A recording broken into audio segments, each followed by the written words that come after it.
সকালে ঘুম থেকে উঠে দেখি আজকে আকাশের অবস্থা এরকম। তারপর আমি জানিও না অ্যাকচুয়ালি গতকাল রাতে প্রায় ৫ ঘন্টার বৃষ্টিতে কলকাতা শহর অলরেডি ডুবে।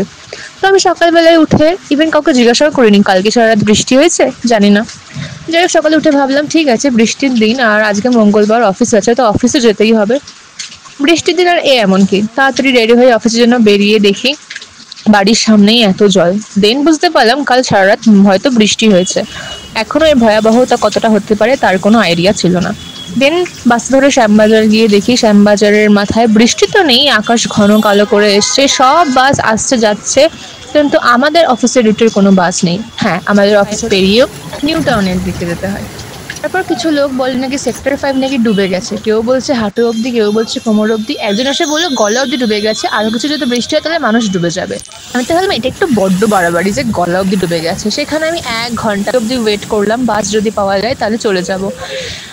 তারপরে দেখছি যে বাড়ি ফেরার বাসও একটাও আসছে না। দেন ভাবলাম যে অফিসে যাওয়াটা আজকের দিনের জন্য যাক, অফিসে ফোন করে জানিয়ে দিই যে আমি মাঝ রাস্তায় ফেসে গেছি, বাড়ি ফিরে যাওয়াটাই বাঞ্ছনীয়।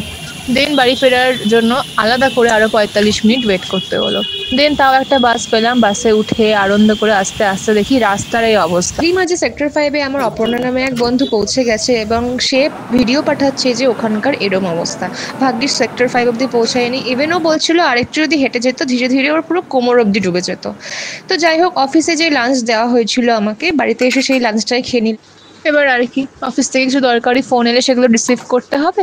এছাড়া একটুখানি আজকে ঘুমিয়ে থাকা যাবে। তবে এই আনপ্ল্যান ছুটিগুলো আমার একদম ভালো লাগে না। সকালবেলায় ঘুম থেকে উঠে তাড়াহুড়ো করে রেডি হয়ে বেরানোর পর যদি বাড়ি ফিরে আসতে হয় খুবই বিরক্তিকর লাগে।